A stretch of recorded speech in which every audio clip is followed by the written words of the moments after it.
You ever think about quitting? It's the combat of life hammering the snot out of you. Well, stand by, dig in deep, and get ready to get fired up with us. Welcome to the Team Never Quit podcast, the #1 podcast that inspires you to fight on. I'm your host, David Rutherford, here with Mr. Never Quit himself, Marcus Luttrell. Our mission is to help you embrace the suck of life, to teach you the values of working your ass off, and to interview the most hard-charging people on planet Earth. We know life is hard. It's time for you to suck it up, Buttercup, and let us teach you to persevere in every environment imaginable by sharing real-world lessons learned by those who never quit. That's right. It's time, Marcus, for us to help them defeat the negative insurgency in their lives. You fire me up. Are you ready? I'm ready. Let's roll. Let's roll.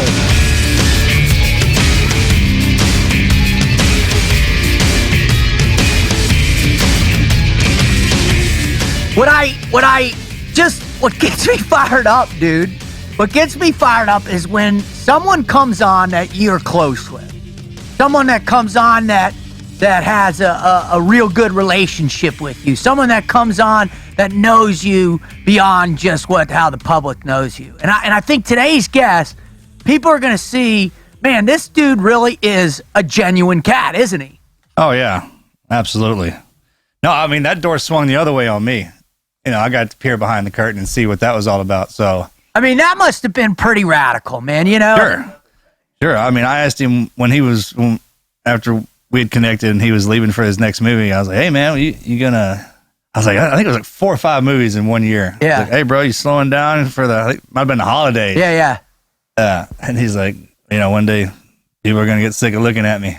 He goes, I got to take advantage of it while I can. I go, true that, right? Absolutely. He's just a ground pounder, man. He's a hard worker. I mean, pulled by his bootstraps kind of deal. So all you gotta do is look at the dude's his filmography or whatever you call that stuff at IMDb or whatever, and it's insane. And we'll talk about that here in a sec. But first, let's just welcome everybody to the Team Never Quit podcast with yours truly, Instructor Rut, and Mr. Never Quit himself, Marcus Luttrell.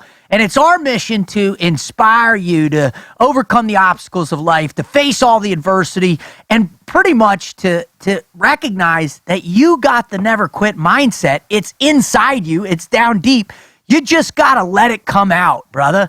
You got to let it come out and recognize that we all face the combat of life. We all got to grind. We got to all feel the pain. We got to all get that next nut from the squirrel.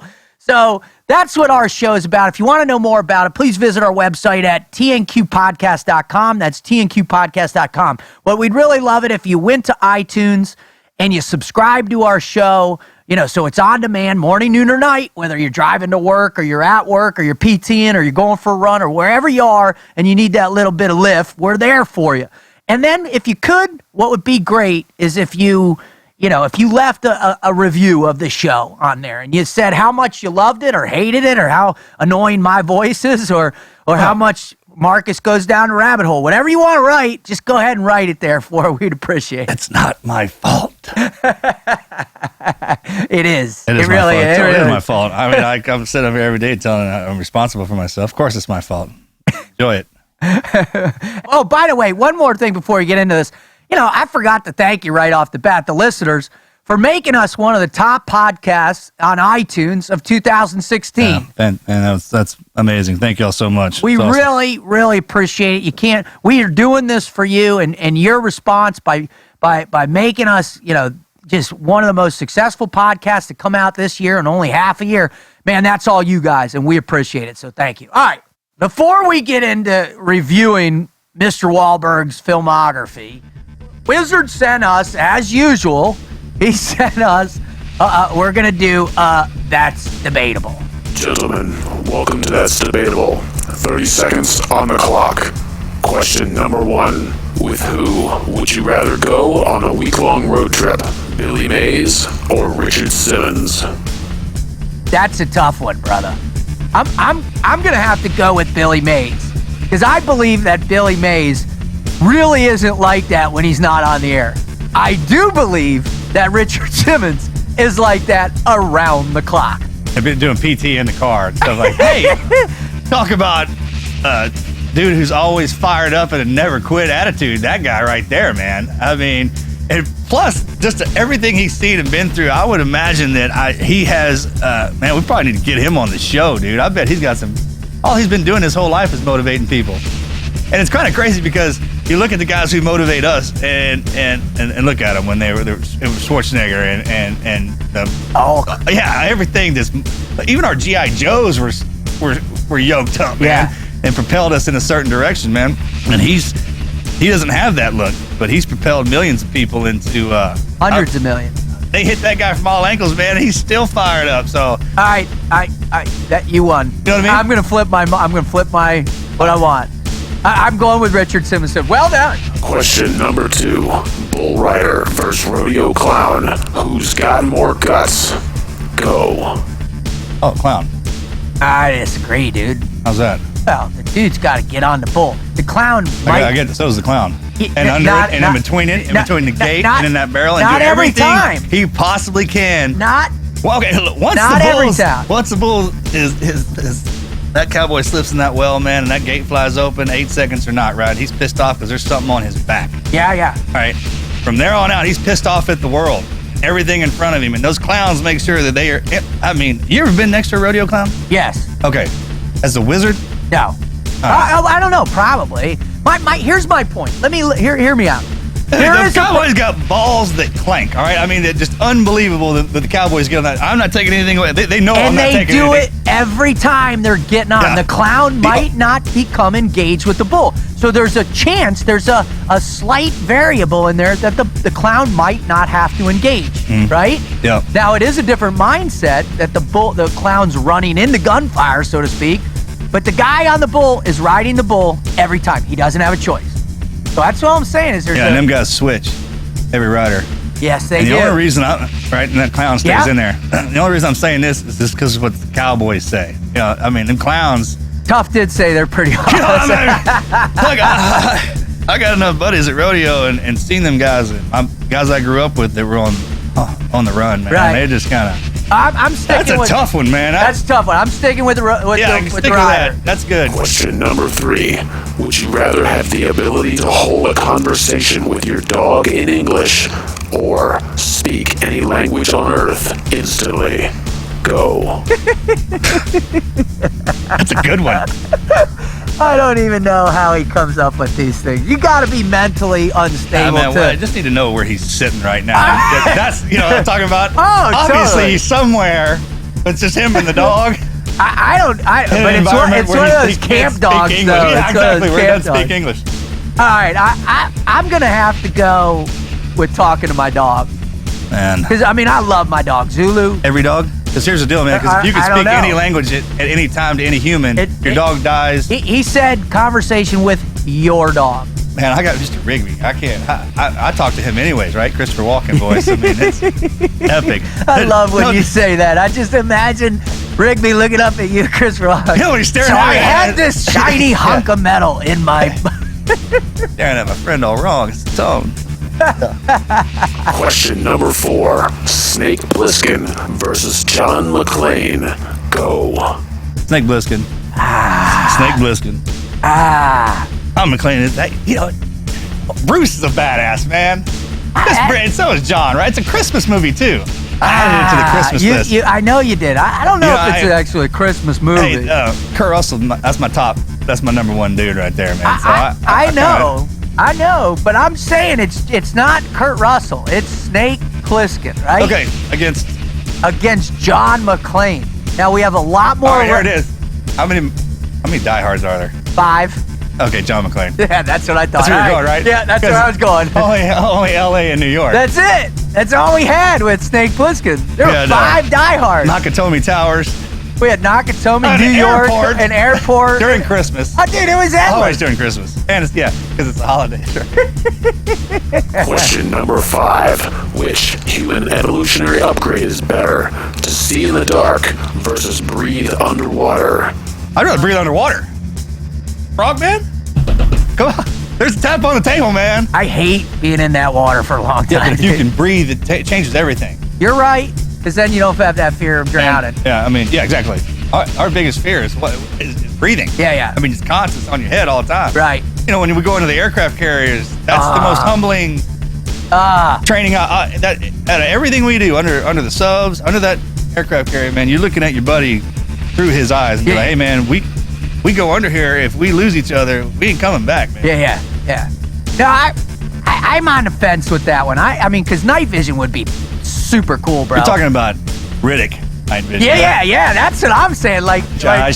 oh, dude, where you got like three Two of those are epic. settings. That's tough to drop on us, man, because that's both our environment. That's what I'm saying. I'd love to be able to see in the dark. Did you do more missions on land or in the sea? Well, land, obviously. But I'm a frog man.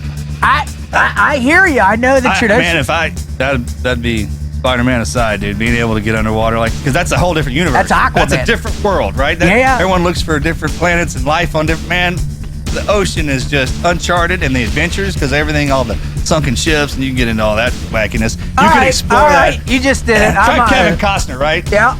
Waterworld. Yeah. Great show. Question number 6. Which is the more sinister villain? Anton Chigurh, Javier Bardem in No Country for Old Men versus Whitey Bulger, Johnny Depp in Black Mass.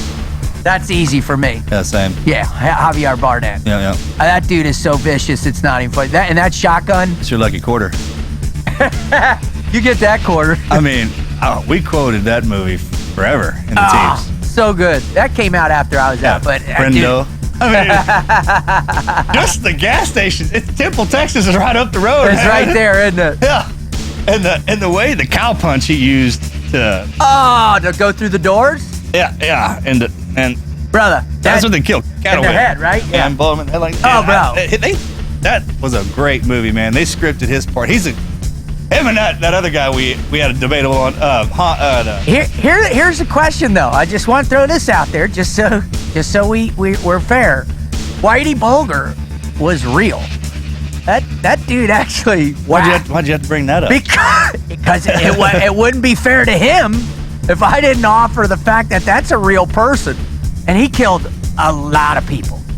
So he's real. He is absolutely real. Javier was fiction.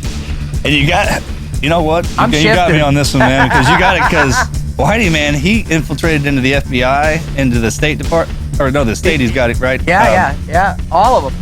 And ran South Boston with Iron Fist, right? That's pretty hardcore, and that's real. Yeah, especially in South Boston. I mean, everyone's hard down there, right? Final question. Would you rather be bound, gagged, and thrown in a closet for 30 minutes with 3 deadly water moccasins, or 1 curious chimpanzee with a grenade?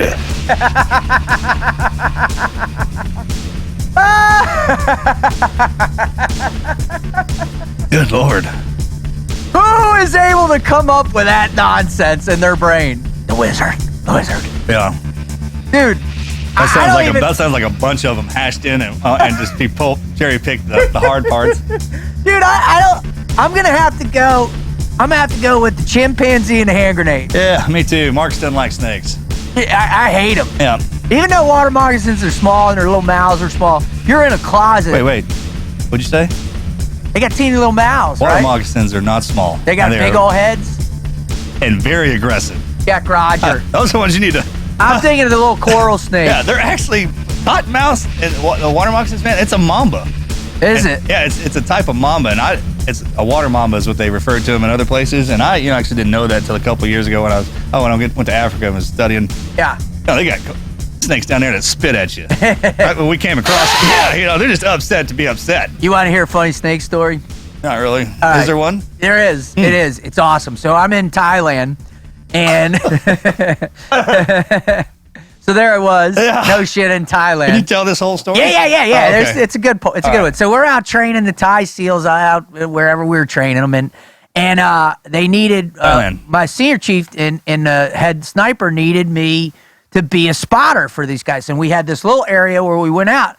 And so I'm walking, and they're their little snipers are doing their stalks and all that, and they're moving me around, and finally I hit a point, and I'm looking around, I'm starting to see these big circular burn patches, and I mean it's like, what the hell? What's going on here? And then I saw this giant skin, right? Giant, 8-9 feet long skin, right?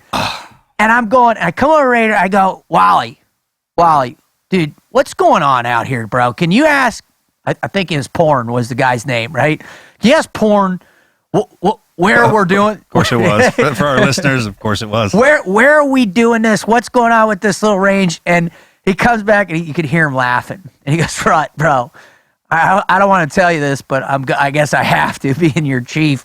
He goes, it is shedding season for all of the cobras. So you're in a high density cobra grass breeding ground. And I go, well, that's great. That's awesome. Grass up to my chest. I go, well, what are these burn marks? He goes, they also sometimes use this area for 40 mic range. Oh. Not at the same time, I hope, just for all intents and purposes. That was my snake story in Thailand. Anyways, all right. That's debatable. What do you think? Anything that shed its skin bigger than you, and it's bigger, right? I mean, I find sheds around here all the time, and they're good size, so he's bigger. And much bigger. Yeah. Oh, bro, it's nuts. So anyway, so that's debatable. Thank you. I hope you enjoyed that. I got a good kick out of that one, man. Wizard brought the heat on those questions. Yeah.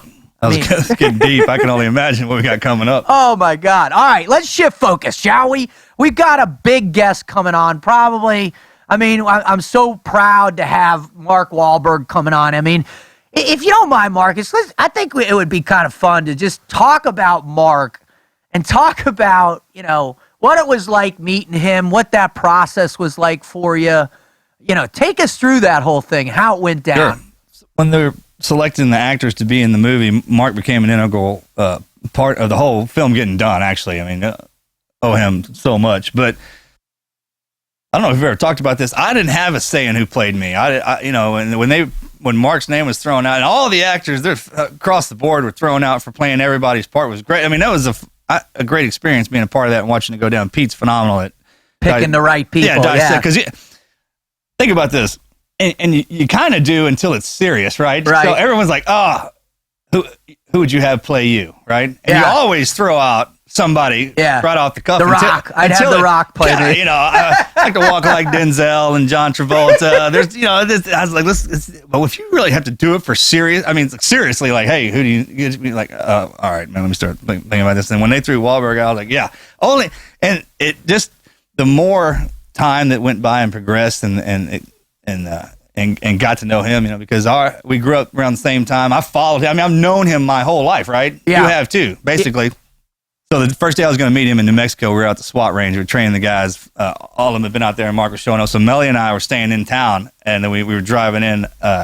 We just drive into the set in the morning when she came in to visit. Roughly around the same time Mark showed up. It's not kind of funny now that I think about it. But anyways, so we're driving out there, and Melly's going off. She's like, oh, I used to have posters. She's probably going to kill me for saying this. Like, yeah, but what girl didn't have? Calvin Klein, man. Come on. It's Marky Mark, dude. You had the whole Funky Bunch poster. Yeah, Van Damme was on the wall. Really? Yeah. Nice. Mine was Jimi Hendrix, Bob Marley, Apocalypse Now. Yeah.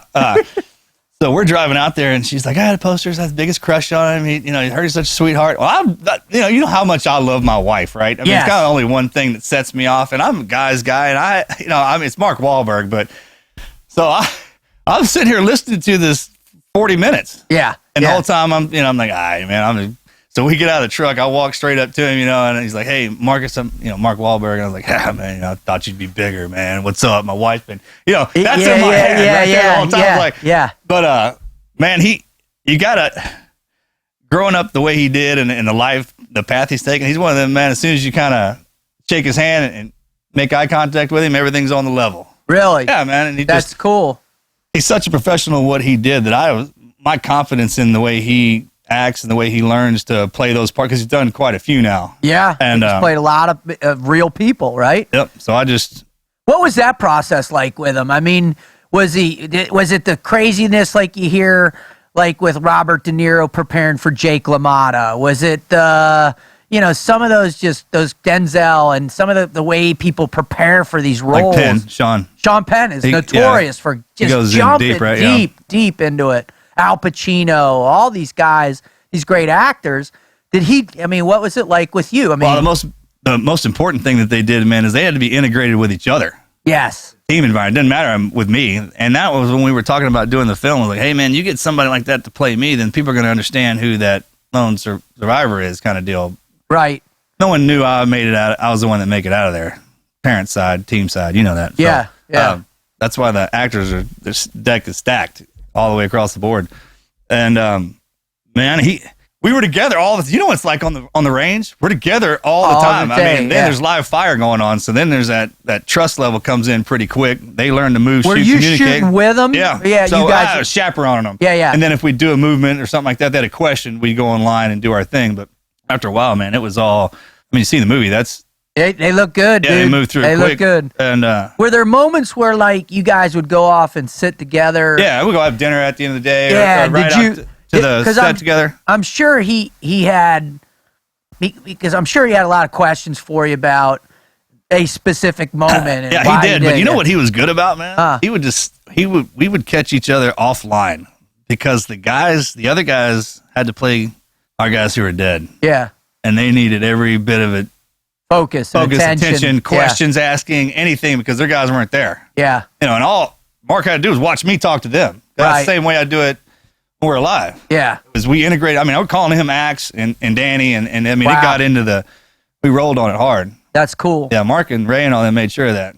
So it's remarkable when you start to look. I pulled up his filmography, and man, when you start going down this thing, and you go all the way back from, Fear, Boogie Nights, Three Kings was huge. I remember that. A Perfect Storm, The Departed, Ted. 1 and 2. Yeah, Pain and Gain, Two Guns, Lone Survivor, Transformers, Entourage, Deepwater Horizon, and the latest one coming out, Patriots Day, that came out. That's amazing, and that's just his acting, much less his producing, which is off the charts and then too. he has the family. There's Wahlburgers. All his brothers are great. They're the family. The mom's awesome. She's like my mother.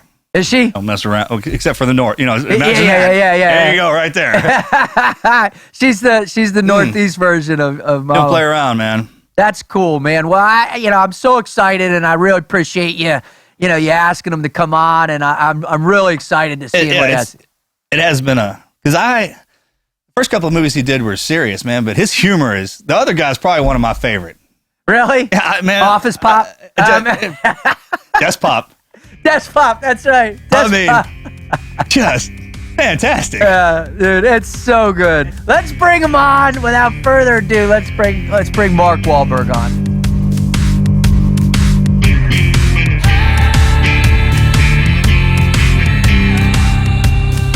All right, Marcus, here we go. Mad Minute with your buddy. He's on with us, brother.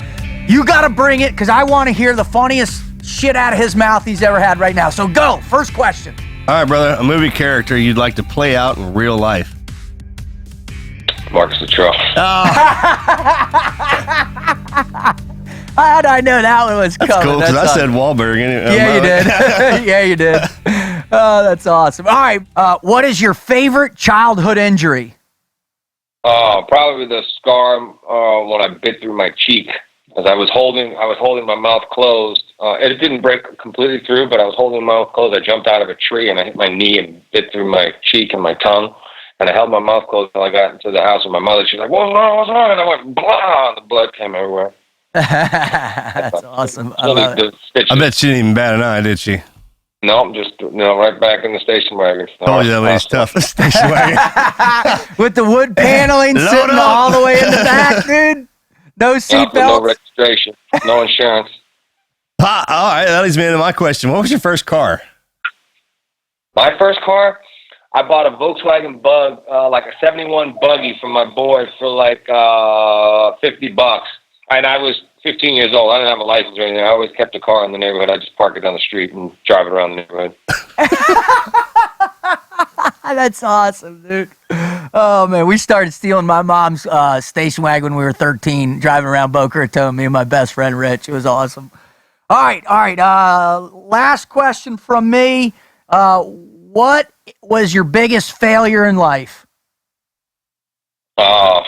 Probably the biggest disappointment was not finishing school, quitting school. Yeah. You got one more for him, bud? All right, brother. Would you rather change the past or see the future? Oh, see the future. That's pretty You good. asked me that a while ago, I would have changed the past, but I kind of, go ahead. That's wisdom right there. That is wisdom. He was able to put it to bed, man. That's awesome. All right, Mark, thanks again, brother.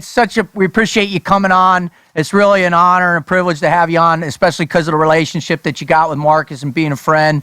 So our listeners come here because they're searching for something that's going to help them, climb the obstacle, overcome the adversity. They need that one thing, that one piece of advice based on an epic story of that never quit mindset. So let's jump right into it. What is your greatest never quit story or stories in your life? Well, it's something that I continue to apply every day. It's just that never give up, never quit. Hard work pays off. Doing things the right way, earning it the right way, things that will help it last. I mean, I made a lot of mistakes when I was younger, and my faith really kind of helped me to turn my life around.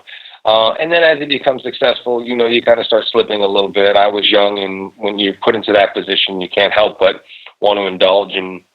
But I always wanted to do the right thing. I'd made so many mistakes, and I had so much regret that I just decided, I was going to work really hard, and I was going to earn it. And any time that I failed, I felt good because I gave it my full effort. It's when you kind of half-ass something, and then all of a sudden it doesn't work out, then you feel like crap because you didn't give your best effort. But so I continue to try to really apply that every day of my life. I would say it's one thing. There are certain instances like when I would never give up on trying to get a project made that I really believed in, and kind of pushing those things uphill and overcoming adversity to the point where I got to make it. The Fighter was a very difficult movie to get made, but obviously the persistence paid off. Lone Survivor was something that Pete wanted to make for a long time, and then when he came to me, we were able to kind of figure it together. But the overall thing is getting up every day. First thing I do is get on my hands and knees, express my gratitude for all the blessings that are in my life, and then I go and I try to work harder than I did the day before. And that level of commitment to being the best person that I can be, the best father and husband. Those are the things that have allowed me to succeed and continue to grow in everything else that I do. One of the things that we talk about a lot is those early influences. And for us, the real forging process happened when we went into buds, right? And you were measured not by your own ability to succeed in a particular evolution, but your ability to succeed for the man next to you. And that was the driver. So I know you're from a big family. Did you have that kind of driving force, albeit it might have been a little negative, but it was really that expectation from your siblings or your crew or whoever that initiated that drive? My dad, I'm the youngest of 9, and then he had 4 kids from another marriage. He just worked hard, He drove a truck. He did two jobs at a time, did everything he could to put food on the table. And even when, when my parents divorced, I just always admired his work ethic, If I got out of line, he'd certainly straighten me out pretty quick. But he was just always, he'd get up and go to work and provide. And I always admired that a lot. He introduced me to a lot of the positive things in my life, like, my love of film. And then my parish priest, Father Flavin, he would come and hang out with us when we were on the corner getting into trouble and up to no good, and always just try to, slowly reel us back in and always be there. And he'd actually stay out, 2, 3 in the morning drinking beers with us just to talk to us and make us feel comfortable enough to be able to open up to him. And, when I got in trouble, none of my friends came to see me. Father Flavin was the first one to come and visit me. And, he's still, obviously, he's married. All my brothers and sisters that are married, he's married them. He baptized all my kids. He's been, a huge influence in my life since the day I met him as well. Wow. That's awesome. Yeah, Marcus, you talk a lot about that too with your dad and the influence that you saw. And although he was hard, he taught you that drive. Yeah. The deal, when we got linked up on Lone Survivor, man, I'm fired up about that because our backgrounds are similar in the way we were brought up, man. And what always kind of got me about you, brother, is that you're a huge role model in so many people's lives, in different avenues of people's lives. And I think one of the things I always wanted to ask you this, usually when somebody picks a career path and they're successful in it, they stick to it until the very end. And you've switched over from, well, everything. I mean, I had no idea. I mean, you do so much up in that world that you live in now that most people don't even know that. And the drive to switch, to reinvent yourself every time is just amazing to me, man. Can you talk about that a little bit? I just kind of find myself, being interested in something and trying to, figure out how it works. And then I kind of just dive in. Everything that I've ever done, I've been kind of self-taught, but I'm also not afraid to ask questions. I would never pretend like I know, the meaning of every single word that somebody's saying. And, you get to a room with a bunch of intellectuals and they start saying stuff. And I'm the first one to raise my hand and say, could you, wait a second, what does that mean? I understand there'd be no math involved in this. Great word. Great word. Could you just elaborate on that one a little bit? Yeah, exactly. Because then all of a sudden you pretend to know what somebody's saying, then you end up looking like a fool. I've always felt like I had an education on the street that's invaluable to what I do and how I can apply it to my business. And although I regret, not getting the proper education, I can still always go and find out and seek this information. And I'm interested in finding out this information. So I got books and dictionaries and all this stuff. And like I said, I'm not afraid to ask questions. But, the big deal for me was going back to school. I got my diploma at 42. I don't want my kids saying, Dad, Wow. you didn't go. We don't go, Right. So I went and actually went online and got a real diploma. And, I got to be on my kids, because look, I worked so hard because we had nothing, and I always wanted what we didn't have. But I always wanted to also be able to provide my kids an upbringing that I didn't have, that I thought was important. But also, I want to give them those real life lessons as well, because I don't want them to feel a sense of entitlement. I want them to, know what hard work means and understand that. And hopefully I'll be able to accomplish that, because if I build all this business and everything and have all the success and fail as a father or as a husband, then it's all been a waste. Amen. Amen. Man, the cool stuff. Another thing is the loyalty to your crew, man. Because I have the same friends I've had my entire life. They're still running around here, and no matter, nothing's changed on that end. And that's the same way it is. Man, him and his crew are so tight. And What's that thing you always say? At the end where you thank and you're going like, I thank you, Lord, for all the gifts you give me, and then the friends. Yeah, for my friends for helping me find them. And that's an important part. As you have, as you reinvent yourself constantly, Mark, do you have to find a new group of friends to help you as you're learning from scratch, or do they transfer? Oh yeah, I'm with my guys. My guys are with me all the way. And, I never really feel like I've reinvented myself. Obviously, I've gone from music to movies, and then from acting to producing, and then I have a lot of other business interests. But I always feel like it's just part of growing and maturing and finding other interests. And it's not like I'll say, okay, well, I'll throw this out there. If that works, great. If not, on to the next. It has to be things that I believe in, that I'm passionate about, and that kind of fit who I am. I'm not going out there just trying to make money. If I want to build a business, I want to build a business that can improve other people's way of lives as well. But all the same guys. And then if I meet other people that are doing things that I'm interested in, but the core group of guys are my guys forever. If they get locked up, we'll wait till they get out, and then they come right back with us again. Amen to that. Amen to that.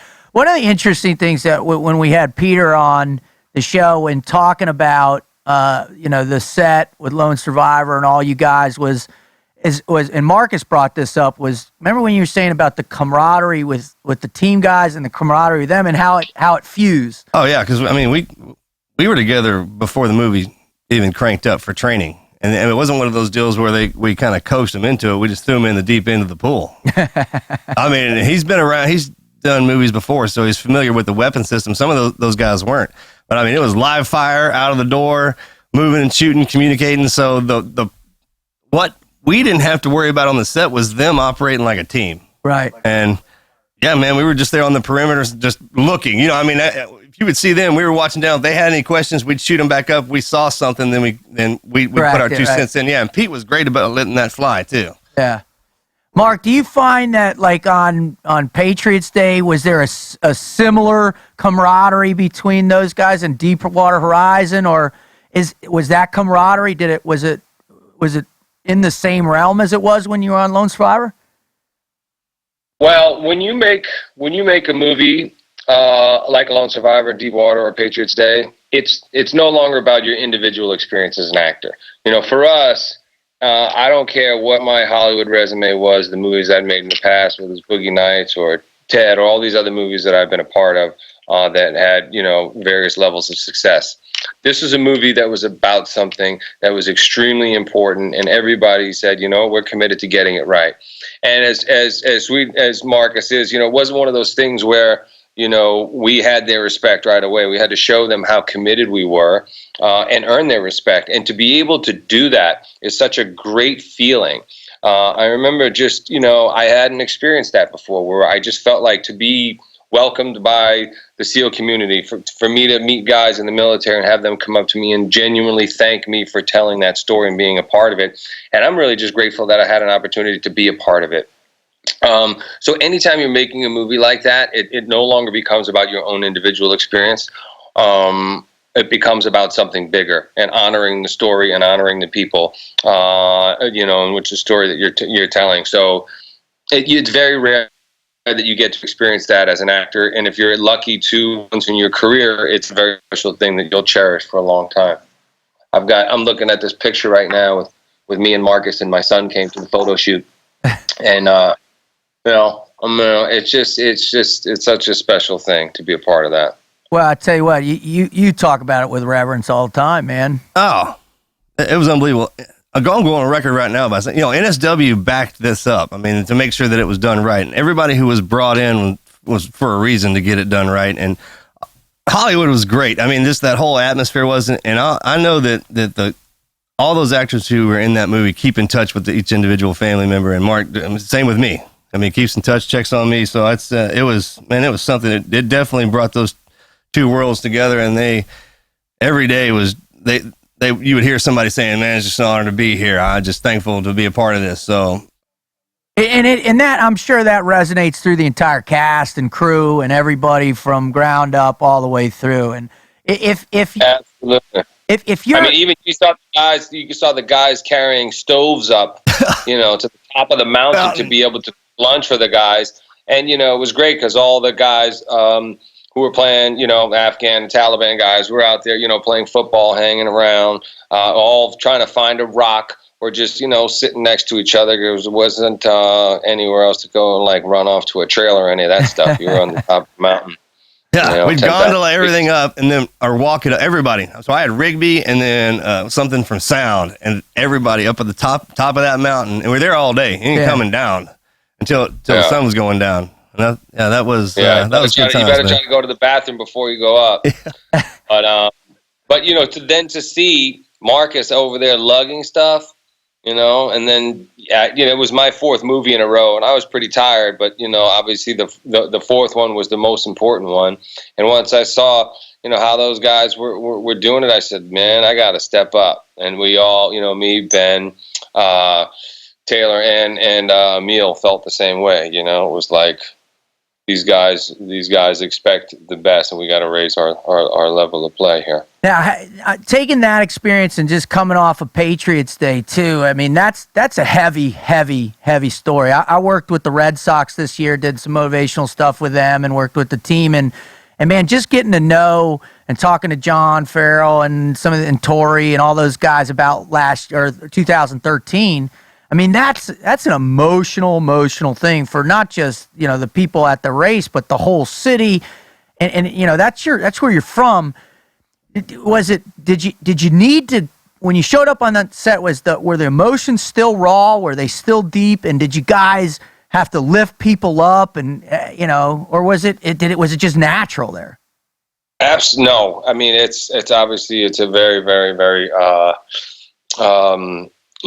fresh wounds, this horrific act, and they'll never fully be okay. Because you see how Marcus is, or when we met Axe's family and Murph's family. you have these very brave men who sign up, and I never met a Navy SEAL who didn't enjoy a gunfight, so they kind of knew what they were getting into. And even with Deepwater Horizon, it's a very dangerous job, and people know, the hazards of the job, and it's a dangerous occupation. This is a totally different thing. You have innocent families, women and children going to root their loved ones on at a road race, and something horrible like this happens. So, and of course, me being from Boston, and them having somebody they can identify with and hold accountable, I think that was a bit of a relief for them. But, when I talked about being uncomfortable making the movie, but they were going to make it regardless, so I figured, you know what? If they're going to make it, then I need to be involved and I need to be in control, first off. Second off, we needed to explain to them how committed we were to getting it right and honoring them and what our intentions were. And then the third thing is I'm so proud to be from Boston, and I'm so proud of how the people from Boston came together. And I think to have an opportunity to show that despite these horrible, tragic things happening, that people will come together and love will always win and conquer evil. Amen. That's an important message to get out there. We can't go living in fear. And it was amazing, what the first responders, the law enforcement officials, everybody, how doctors, nurses, volunteers, people came together. They ran towards the problem. And it's a small city. Everybody knows somebody who was directly affected by it. And I felt, that it was my job to make sure that we did it and got it right. And if I didn't do it, somebody else would have done it, and maybe they wouldn't have been as respectful, sensitive as they needed to be to everybody who was involved and affected by it. Absolutely. From the time you and I what's that? Sorry, but people always say, "Oh my God, what was the most difficult thing?" I said, "Well, it was really difficult for me, but that is nothing compared to what those actual people went through and that's going through now."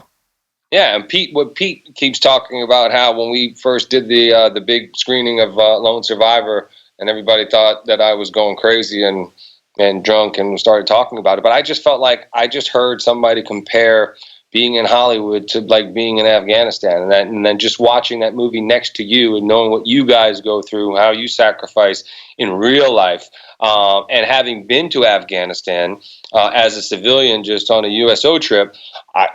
How could anybody compare that? It's just not. It makes no sense. So yeah, my job is difficult in my eyes and in my world, but in the real world and in reality, it's ridiculous to compare. So, will the people and the victims ever love this movie? Absolutely not. I think you have to understand, that we're reenacting the worst day of their lives, and those things will never fully heal. But to show how brave and honorable, and show that the message of love will always conquer the message of hate, then that's an important message that needs to be out there. And that was the real reason for wanting to make this movie.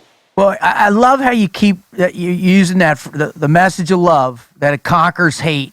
There's no greater, in my mind, and that's a result of my faith as well, too. There's no greater component of the never quit mindset than being able to conjure up that love, to give you strength, to put the armor back on and get back in the fight. Did you feel the love in those people's hearts, like you felt the love from the team guys that you were helping? And is that what drives you towards these type of movies? Yeah, absolutely. Absolutely. Like I said, it's very rare that you get to make a movie that's about so much more than your own individual experience, and seeing people's reaction. I'm looking forward next week to actually showing the rest of the city the movie. We're going to premiere the movie on the 14th in Boston. But, look, we want to, and we also make a point every chance we get to remind people how important it is to honor people who sign up to protect our community, to protect our country. That gets overlooked sometimes, and I certainly have a huge appreciation and want to express my gratitude every chance I get. So thank you guys again for everything that you sacrifice for our great country. Oh man, yeah. Thanks, brother. We always look at it like this. We look at it like this, Mark. You guys paid for us something like $5 million for us to jump out of airplanes, blow shit up, and shoot guns at people. So that's a pretty good deal, man. Yeah. And everybody, you guys are a unique breed, man, special individuals. Well, what we say is that everyone's unique. Everybody follows their own path, and service to this country isn't just service. I mean, in the uniform, like everybody looks at it, it's the ultimate side of it. I don't know if people know this, but right after Lone Survivor, man, he left and went and did another movie. After that, he went and did another movie, from Deep Water. This one he's doing now, that says a lot about, like I said, the kind of never quit. Right, that mentality and carrying that pressure, not only of doing a great movie, but making sure it's done right, because it's an American tragedy. I mean, everyone's looking at it, and that's a great way to serve, because you educate us on so much, and from what you did in Lone Survivor to what you're doing on with Patriots. So, yeah, man, just thank you for what you bring us out of our reality and put us in a different one. And a lot of times it's reality is about this country. So good on you, man. I appreciate that, bud. I mean, like I when I start my day and I get on my hands and my knees, after giving thanks, I always say, I know that God put me in this position for a reason, and it's not to forget about where I come from. And hopefully I can live up to his expectations and make him proud. And as I humble myself and glorify him, I'll know how to do the things that he expects of me, because I've been put in this position for a reason. Whether that's helping inner city kids and at-risk youth, or being able to tell these stories, or just being an example of being able to overcome adversity and never giving up, and knowing that if you set your sights on something, that you can accomplish it. But you can accomplish it by going out there and really doing the work. Earning it. That's what I just try to stress to my kids. I don't care if you get all A's. I just want you to do your best. We'll figure out what you then want to really do and what you're passionate about, and we'll go and we'll pursue that. I just, so it's, be polite, be respectful. It's staying with those core lessons that get you through the hardship, right? And those translate whether you're 18 or 80, man. That there's some consistency, and we're seeing that on this show over and over and over with whether it's you or it's Dustin Pedroia or Charlie Daniels. We're seeing this common thread. So it like with you, I mean, you talk about love and your faith. You talk about the support of your crew. His baseline is his faith. It starts right there. And his morning, his work ethic. And so, my kids are always like, Dad, you don't got to go to church every day. You don't got to pray every day. Come on, Dad, let's go hang out. I said, listen, this is what I need. And then after that, we can do whatever we want to do. And it's one thing to say it and tell them that they should do it. I don't want to do that. I want them to see that Dad has to do it. And then be an example. And they say, well, maybe this whole faith and prayer thing works for Dad. Maybe I should, check it out a little bit more, try it out. Even though they all go to a faith-based school, I still, I just want to be, you got to be an example. And, there's one thing to talk about. It's another thing to just do it on a daily basis. That's a great way to say that. Everyone usually hear lead by example, live by it. Live by example. And to live with faith in your heart, bro, there's no better way to guide people through that. So last question for you, Mark. I know you got to run, bud. And is, our listeners are the people that are sitting there. They're in that fight. They're struggling. Maybe they haven't found their purpose, their passion. They don't have that crew. They don't have their faith. They don't have the family to support them. What do you suggest to them to just light that small fire in their gut? What advice can you give them to say, hey, it's out there. How do they start? So what would you say to those people? To take a moment to breathe, first and foremost. Think about how difficult a lot of other people have it. You think about, a cancer ward. You think about all these things, it could always be worse. Start with a little bit of gratitude, and then, start working, start chipping away. I've always felt like, you got to be in it for the long haul. Anything that comes, any overnight success isn't going to last. I don't want to win the lottery. Mm-hmm. I want to build day in and day out, because I want to be prepared. I want to appreciate it as it comes. And then I want to continue to work hard, to continue to grow. So I think, having a little bit of gratitude, no matter how difficult it is, and then just never giving up. Awesome. What were the charities that you're involved in? I want to make sure everybody hears those. Well, we do, I have my own foundation, the Mark Wahlberg Youth Foundation, and most of the programs that we work with outside of like Boys and Girls Clubs of America and stuff like that are inner city charities, at-risk youth, things like that. I want to make sure the kids have an opportunity, because you'd be surprised I don't care where you come from. These kids, there isn't anything they can't accomplish by working really hard. Really? So we want to create opportunities for them, giving them school programs to go to, getting them out of the city, to go to camp and see what it's like out there in nature and experience that. But anything to do with kids and creating opportunities for them. That's cool, man. We ought to go work with some of those kids. Yeah. Well, Mark, man, thank you so much for your time and your insight, and I'm sure a lot of people out there are going to really gravitate towards your words. And for me personally, I've never gotten to thank you specifically, not only for what you did for my brothers and Lone Survivor, but also what you're doing for all these amazing stories, which really, in my mind, define the American never quit attitude. That even though in the greatest tragedies, the greatest adversity, we can come back, tell a story that inspires people. So it means a lot to me to not for just you being here with us, but doing that yourself. So thanks, brother. I appreciate it. Oh, thanks, brother, man. And Marcus, you know how much I love you, buddy. I'm proud to know you guys. Really. Yep, thanks again. Hug your family, brother. God bless you, Mark. God bless your family. Yep. Bye, guys. Thanks.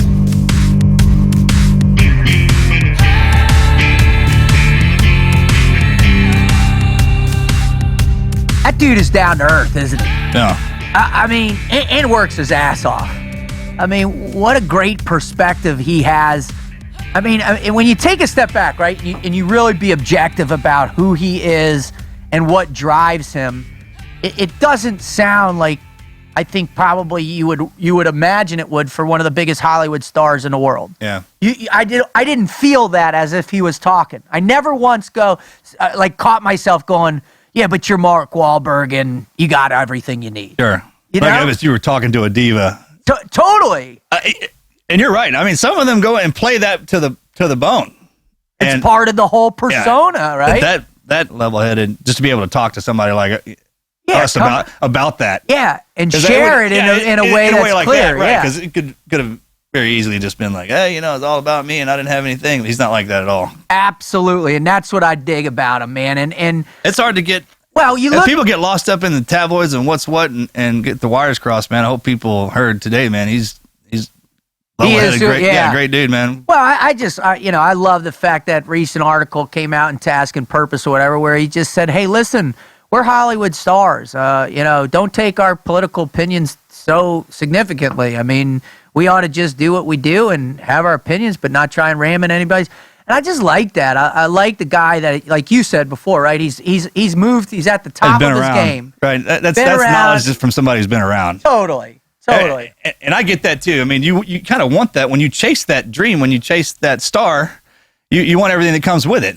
Yep. And then as it starts to pile on, and I don't even remember who it was that said human beings aren't designed to be famous. They're not built that way. So interesting. In that world, man, it's to get all the way through it, you got to be able to roll with the punches, man.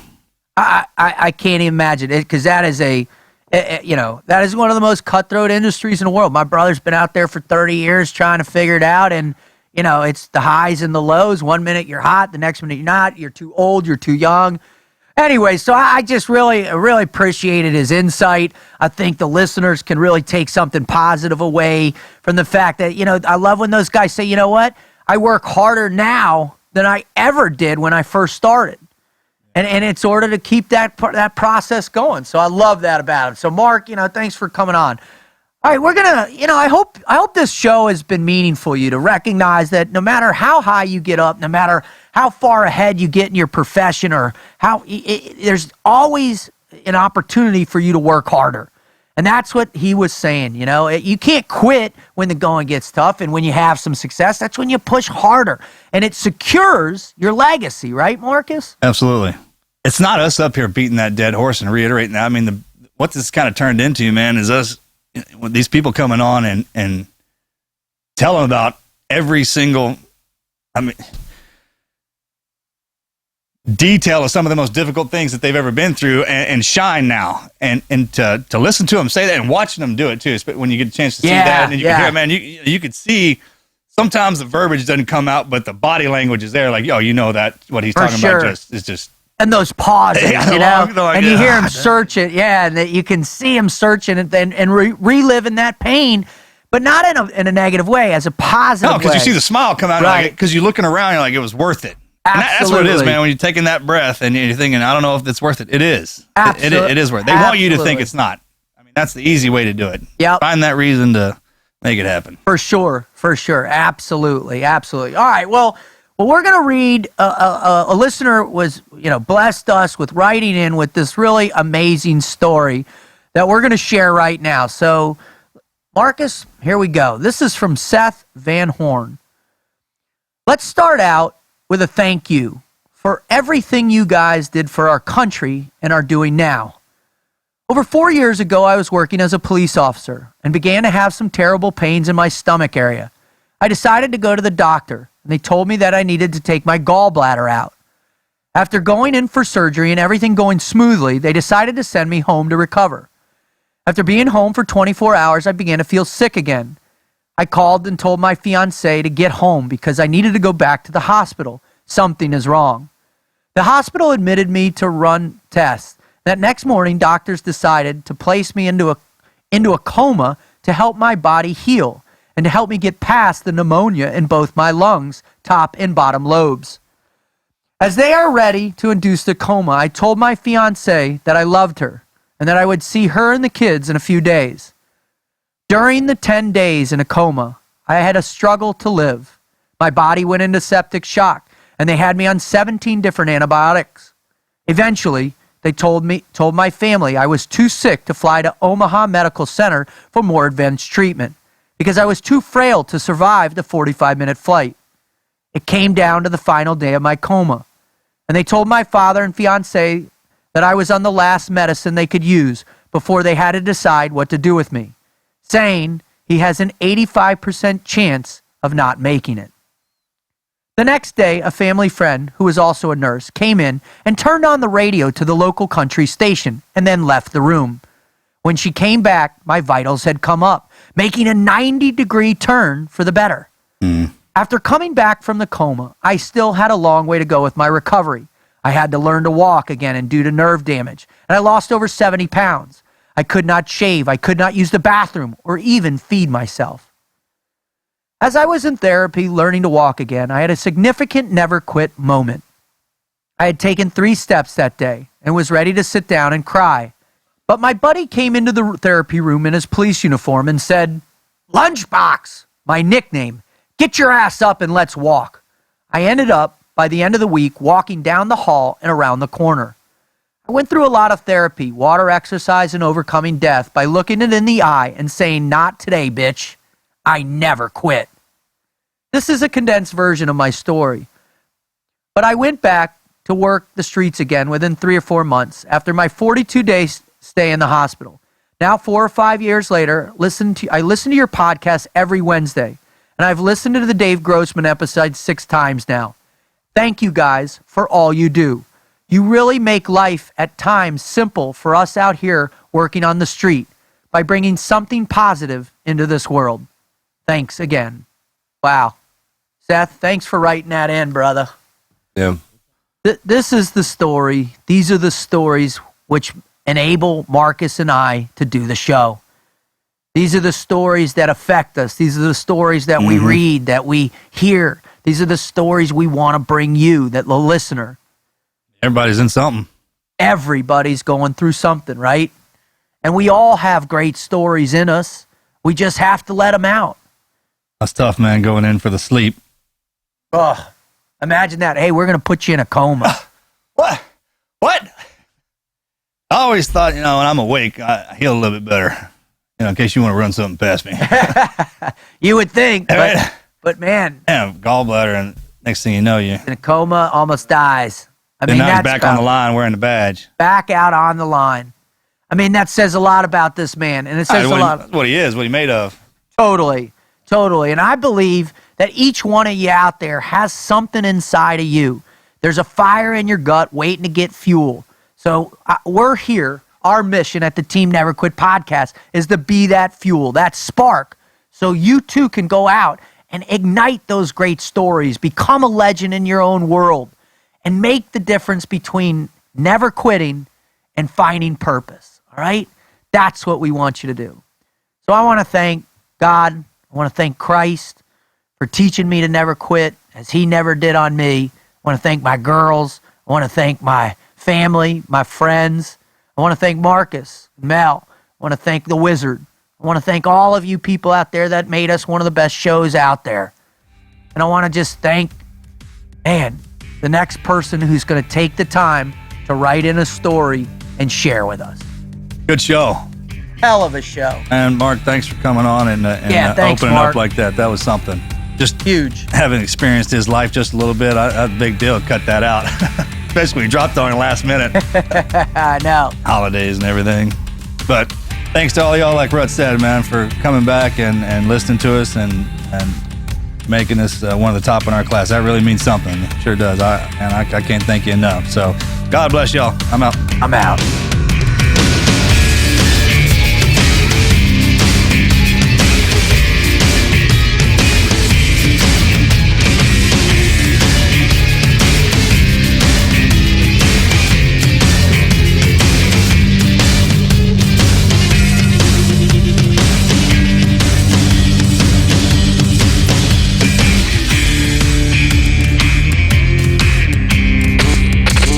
Never quit.